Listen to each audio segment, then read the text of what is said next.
Hi, first grade friends. Welcome back. I decided that I couldn't not share every book about the Friends in Miss Lila Greer's class with you. I wasn't going to share the last book by Andrea Beatty, but I just couldn't resist. So we have one more, and this one is called Rosie Revere, Engineer. But if you looked at all three covers, I bet you could tell that they're by the same author and illustrator, right? They both use graph paper.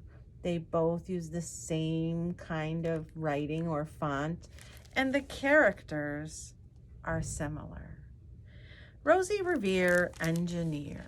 This book's birthday, we haven't done that with the other ones, or the copyright, or when this book was made. Remember, if it's not at the front, it's on the back. 2013. Rosie Revere, Engineer. This is the story of Rosie Revere, who dreamed of becoming a great engineer.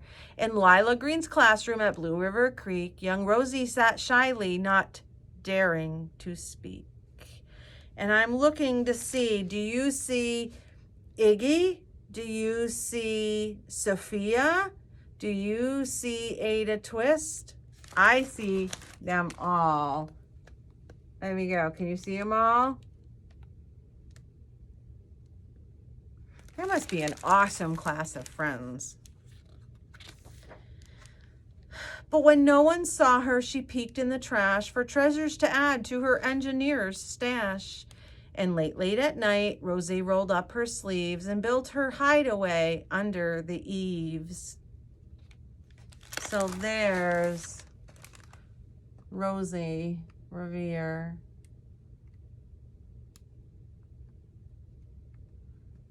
I don't know if we can pick a favorite color for her. You think of words as I'm reading that describe her. She's picking through the trash to buy goodies for her stash, which is her stuff she uses to build things. She's creative, I'd guess, right? Alone in her attic, the moon high above, dear Rosie made gadgets and gizmos she loved. And when she grew sleepy, she hid her machines far under the bed where they'd never be seen. Do you notice she waited until everybody left to gather the stuff from the trash? And when she was at home, she stayed up in the attic building, and then she put it under her bed so nobody would see it. Can you think of a word that describes? I feel like she's not very confident, that maybe she's afraid to show what she's making. Maybe she's just shy. When Rosie was young, she had not been so shy. I did it! She's shy. She worked with her hair swooping over one eye and made fine inventions for uncles and aunts and hot dog dispenser with helium pants.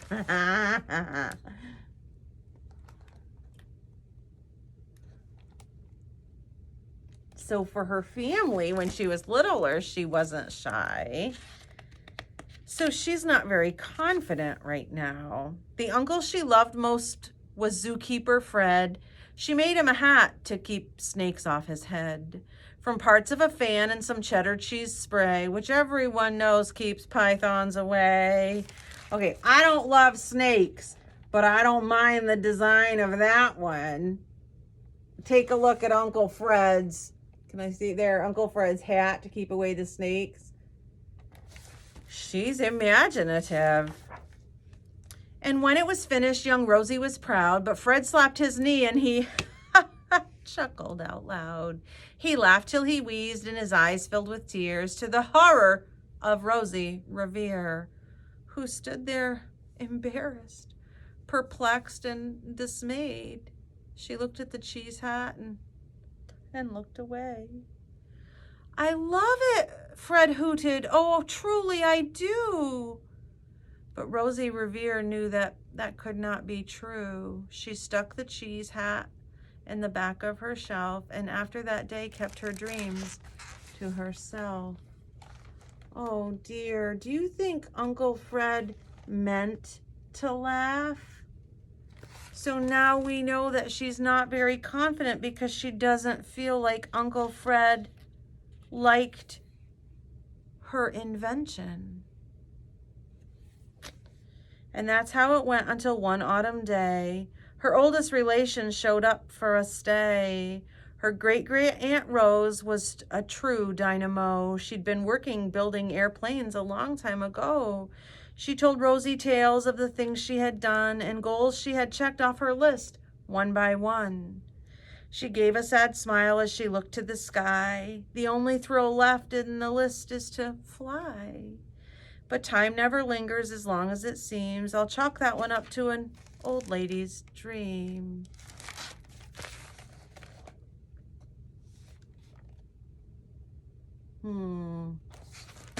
I have an idea, do you? That night as Rosie lay wide-eyed in bed, a daring idea crept up in her head. Could she build a gizmo to help her aunt fly? She looked at the cheese hat and said, "No, not I." But questions are tricky and some hold on tight, but this one kept Rosie awake through the night. So when dawn approached and red streaks lit the sky, young Rosie knew just how to make her aunt fly. So there's Rosie wide awake in bed. Look at that chair with an owl in it. It actually looks like a peacock once you put both of them together. So she has a helicopter. She has different things that can fly. Is she messy like Iggy and Ada? Maybe a little bit, but at least all of the things there are about flying, maybe? She worked and she worked till the day was half gone, then hauled her cheese copter out on the lawn to give her invention a test just to see the ridiculous flop it might turn out to be.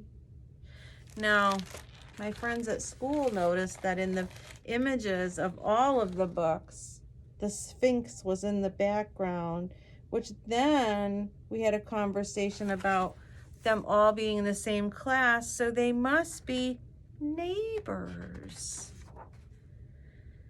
Strapped into the cockpit, she flipped on the switch. The helio cheese copter sputtered and twitched. It floated a moment and whirled round and round, then froze for a heartbeat and crashed to the ground. Oh dear. But at least she tried. Then Rosie heard laughter and turned around to see the old woman laughing and slapping her knee. She laughed till she wheezed and her eyes filled with tears, to the horror of Rosie Revere, who thought, "Oh no, never, not again.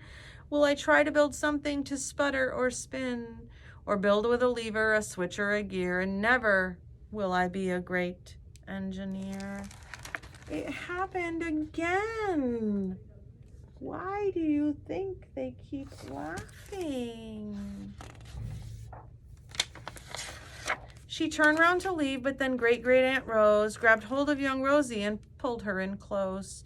She hugged her and kissed her and started to cry. "You did it, hooray! It's the perfect first try.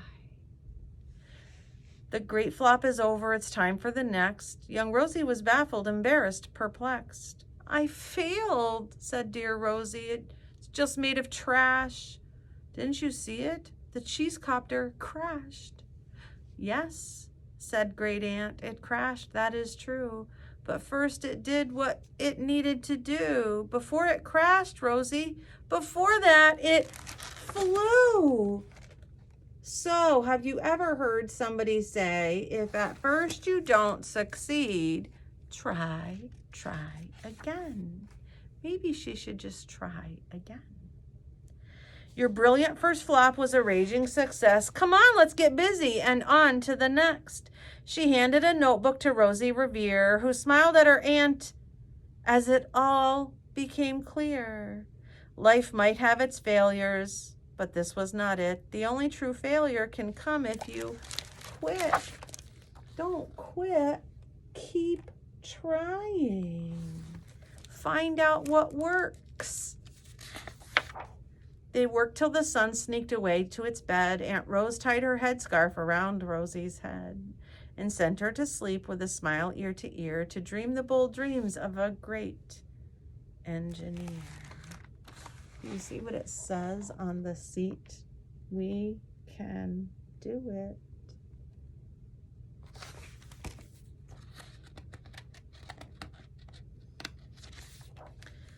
At Blue River Creek, all the kids in grade 2 build gizmos and gadgets and doohickeys too.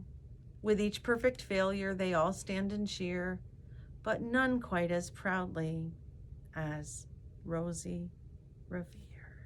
Take a look at what Iggy Peck built. A flying building, and he wanted to be an architect. Ada Twist doesn't have anything next to her. Where's Sophia Valdez?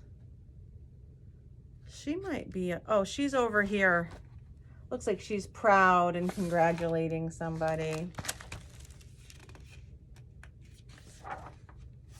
And that's it. Did you love those books by Andrea Beatty? Friends, there are 2 chapter books that she's written that came out that may not just be right for you all by yourself, but could be right for you to read with a big person at home. I've included a video about engineers at the end. And remember, the next time you come to library, it won't be me, it'll be Mrs. Healy. Oh, will you have fun? So bye for now. I'll miss you tons. Mwah.